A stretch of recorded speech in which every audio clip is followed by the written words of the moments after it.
大家好，我係阿烈。今條片就係獨自去食麵嘅特別版，因為今次 Ramen Feel 又有 pop up event 啦，就係同一個美國嘅燒雞廚師 crossover， 所以今條片就係如同標題所講，串燒 crossover 拉麵。呢一度就係今次 pop up event 嘅菜單，會有5款串燒、3款拉麵，之後就會逐款介紹。今次都係會有啲唔同啲嘅飲品，所以望下呢個 drink menu 先。今次比較特別啲嘅就會有 sparkling sake， 就係 from Germany 德國嘅喎，然後就係 cocktail 會由 Ramen Feel 嘅女將親手搖噶，而且今次係佢第一次喺鋪頭裏邊手搖 cocktail 賣俾客人，所以我想試呢3款。咁我第一杯就點樣？第一款 Tando， 佢就話係 sparkling sake， 但係呢一款就好唔 sake 嘅嗰個顏色，因為呢一款係偏黃啲，比較似白酒嘅顏色，我覺得係。而聞落去嗰個感覺就係比較似白酒嘅葡萄味。而味道方面，呢一款係有趣嘅，有趣唔到佢唔好飲。呢一款咧係有趣得嚟好味嘅喎。咁點解話係有趣呢？因為第一啖飲落去嗰個感覺係鹹鹹地咁樣嘅，因為呢一款酒嘅成分就寫到明係用到谷㗎，所以最初就有陣谷類似係米香嘅味道，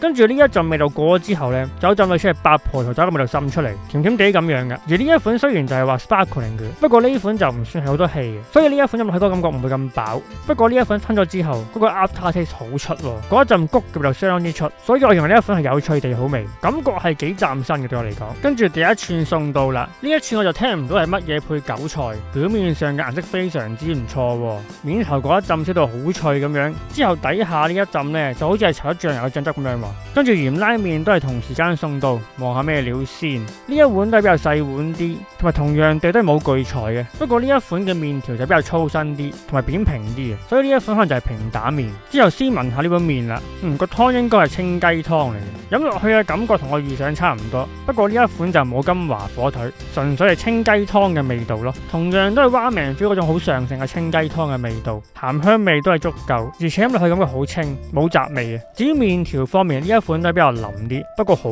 滑身，好輕鬆可以啜上嚟噶啦。同埋呢一款麵都係啦，越啜嗰個雞香味就會越出，同埋呢一個扁平嘅形狀呢，感覺上都係幾帶咗個湯上嚟，所以呢一款湯同麵都係夾到嘅。之後試下呢一串係咩味道啦，咬落去感覺相當之唔錯，少少脆，之後中間係煙韌嘅，而嗰個調味感覺上係比較簡單啲，基本上就係醬油、醬汁加胡椒嘅味道。不過呢一款表面幾焦脆，然後中間韭菜嗰質感係爽脆，而且味道都係香，所以食落去感覺唔會咁單調，層次感會豐富啲。如果想個味道清新啲嘅話，可以擠啲小德黐落去，咁就會多一浸類似係青檸嘅味道喺度，而且都係夾到呢款雞皮嘅。之後第二串就係黑子雞心，呢一款雞心上面嗰個醬就係檸檬葉醬嚟嘅，跟住就試下咩料啦。呢款雞心好味喎，首先就係呢一款雞心呢，佢係做到軟滑唔粉，質感係偏向爽彈少少嘅，而且我認為係完全冇嗰種血嘅腥味。而呢一個檸檬葉醬，我認為非常之高質素，因為呢一串嘢我最初擺落口個感覺就係，食緊東南亞菜啊，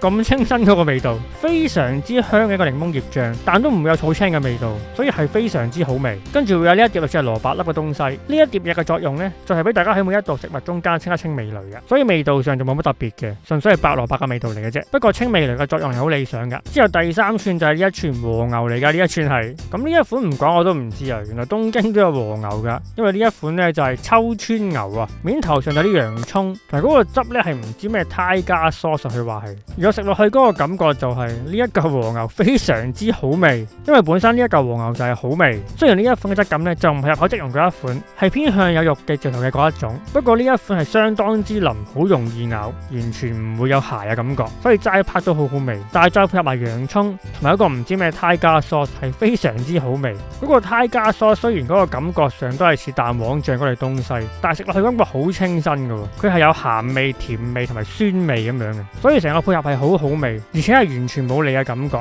之後仲有第2款麵嚟到啊，咁呢一款就係麻姐 soba 撈麵嚟嘅，呢一款嘅描述就係話用呢一款醬汁 Worcestershire sauce， 所以應該就係喼汁，之後仲有沙茶醬添，之後表面上仲有啲 XO 醬作為點綴嘅，咁就撈勻嚟食先，咁就將個蛋黃篤穿，之後成碗撈勻佢哋食啦。撈勻晒之後就係呢一個樣，同埋佢講翻呢款麵呢就係手撕嘅，唔係用機切嘅，所以形狀就係偏向不規則啲，唔會咁工整噶。而呢一款麵食落去嗰個感覺就係腍得嚟，偏向有啲嚼頭咁樣，加上啲麵比較大塊啲啊，所以食落去嗰個感覺比較似煙韌啲嘅雲吞皮，而小麥嘅味道都係有啲多嘅，不過就唔算係好突出。而呢碗麵撈勻晒之後嗰個味道咧，我認為偏向淡少少，沙茶醬嘅味道唔算好出，反而係蛋黃嘅味道比較出啲。而 XO 醬作為點綴啦，少少辣味咁樣，唔係太 feel 到 XO 醬本身嗰個味道。不過呢一款都算係野味嘅，我覺得，所以都係幾好食噶。食完第二款麵之後，點咗第二款酒，咁呢一款就係第二款嘅 Sparkling Sake。咁呢款望落去冇咁黃嘅，而呢款聞落去嗰個味道都係似白葡萄酒嘅味道，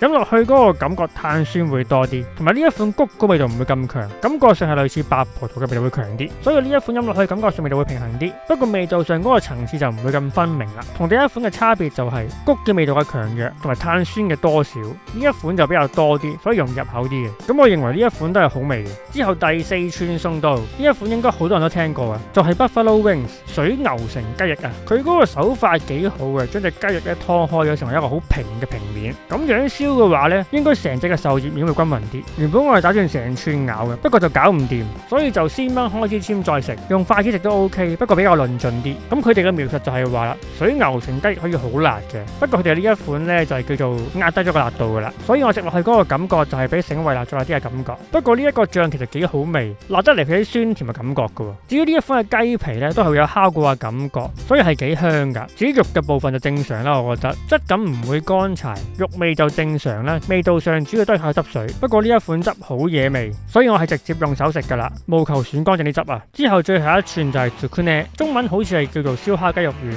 一款就正常 size， 下邊嗰啲應該係鹽嚟嘅。跟住最後個煎麵都係同時送到，咁就先望下呢一款麵，形狀都係比較粗同埋扁平啲，而顏色就係似翻 ramen feel 煎麵嘅黑麵。而煎汁就係配呢一款雞白蟹湯，呢一隻顏色好蟹喎，橙橙地咁樣嘅喎。而呢一款筆上嚟感覺就唔算係好結身，偏向輕身啲嘅。不過呢一款嘅密度都係幾高嘅，而油量感覺上就唔算話好多喎。跟住我就按照指示將呢一個 Tsukune 煎落呢一個煎汁裏邊，之後再煎埋鹽去食。咁樣食嘅話咧，食落去嗰個感覺就係啱啱好夠味，我覺得。因為呢一款雞白蟹煎汁就唔算話好結身，所以佢就唔算話好掛得起嘅。所以煎汁個味道唔算話好濃，反而係嗰個味道比較突出啲，我覺得。但係咁樣食都係幾好味嘅，我覺得。呢個畫面就可以望到啦，裏邊有啲蟹肉咁樣嘅。咁我就咩都唔點嘅情況之下試一啖啦。咁樣食嘅話呢，就可以試翻雞同埋蟹嗰個味道，不過味道就係比較淡啲，所以係需要點鹽或者係點尖汁，又或者係兩樣點晒先夠味。不過我認為呢一款都係幾好味嘅，講真。跟住先試下呢一款煎麵嘅麵條，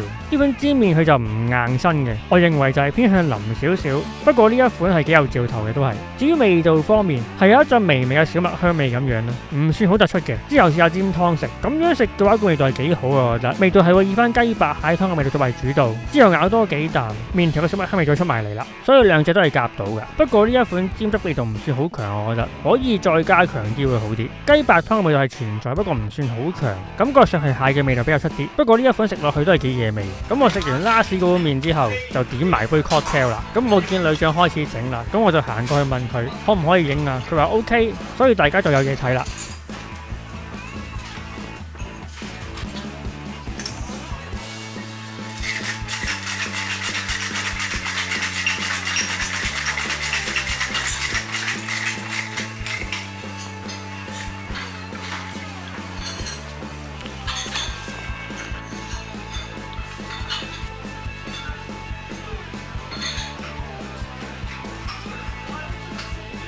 咁我點嘅呢一杯就係有酒精嘅版本，飲落去嗰個感覺好清新喎。咁描述就係用咗金桔果汁，飲落去嗰個感覺就係有檸檬同埋橙嘅味道，所以係酸酸甜甜好開胃。所以呢一杯都係好味噶。咁食完拉少碗麵之後呢，佢原來仲可以追加噶喎。咁我就加咗呢一串叫做 Kashiwa 嘅東西。咁 Kashiwa 原來唔係淨係指雞胸噶喎，雞胸、雞髀、雞皮都可以係包含喺 Kashiwa 裏邊噶。而呢一款我食落去嗰個感覺就係非常之 juicy， 好滑嗰啲雞肉，所以我認為呢一款應該係雞髀嚟嘅，佢嗰個肉味都幾香啊，同埋呢一款，大家可以望下嗰個切口位，生生地咁樣可以話係，所以呢一款嗰個感覺都係外焦內腍，同埋呢一款都係搽咗嗰個醬油為基底嘅醬汁，所以食落去都係好夠味好香，所以喺呢一餐裏面呢一串俾到我嗰個感覺都係幾深刻，因為呢一串嘅做法感覺上都係比較考基本功多啲。跟住最後就係甜品啦，係一款乳酪刨冰嚟噶，佢嗰個汁雖然係綠色，不過呢個唔係抹茶汁嚟噶，而係發酵嘅青椒汁嚟噶。咁我食落去嗰個感覺就係